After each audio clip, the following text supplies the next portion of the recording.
దేశంలో ఏ పార్టీకి లేనటువంటి సిద్ధాంతాలతో టీడీపీ ముందుకెళ్తుందన్నారు ఏపీ సీఎం చంద్రబాబు.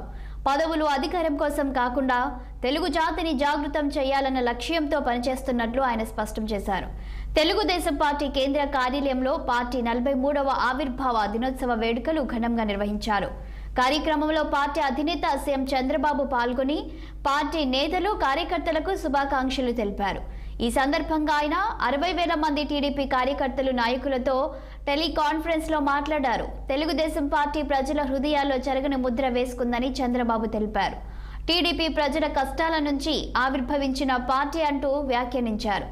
అధినేత చంద్రబాబు టీడీపీ బలోపేతం అవ్వడానికి కార్యకర్తలే కారణమన్న ఆయన పసుపు జెండా అంటే ఒక స్ఫూర్తి అంటూ చెప్పుకొచ్చారు. రాష్ట్రంలో సామాజిక విప్లవాన్ని తీసుకొచ్చి వెనుకబడిన వర్గాలకు అండగా నిలబడ్డామని తెలిపారు సీఎం చంద్రబాబు. సంవత్సరంలో అడుగుపెట్టాం. ఒక మహనీయుడి యొక్క విజన్.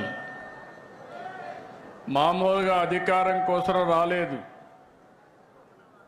రాష్ట్రంలో జరిగే పరిస్థితులన్నీ కూడా చూసిన తర్వాత శ్రేయోభిలాషులతో మాట్లాడాలి.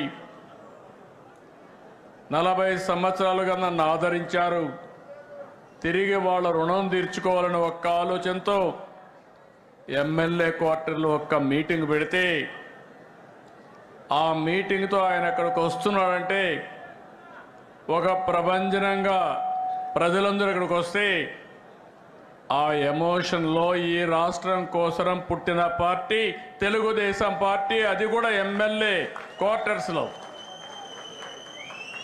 ఒక ఆవేశంలో పుట్టింది. ఒక ఆదర్శం కోసం పుట్టిన పార్టీ తెలుగుదేశం పార్టీ. అదే ఒక సంచలనం, అదే ఒక శక ఆరంభం, అదే ఈ రాష్ట్రానికి ఒక చారిత్రక అవసరంగా మారే పరిస్థితి వచ్చింది. అలాంటి మహనీయుడు పెట్టిన స్ఫూర్తి మనందరిలో ఉంది. ప్రపంచ చరిత్రలో ఇప్పుడు కూడా ఎవ్వరూ ఈ రికార్డు బ్రేక్ చేయలేరు.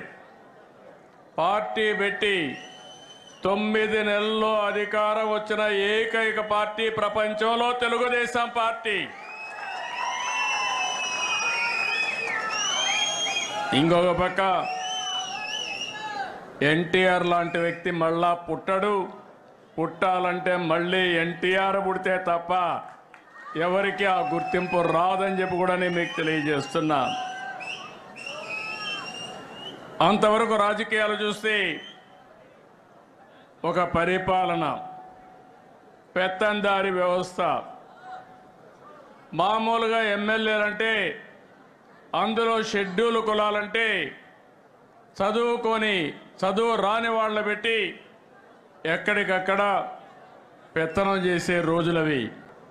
40 కాంగ్రెస్ ప్రభుత్వం సివిల్ సప్లైస్ శాఖను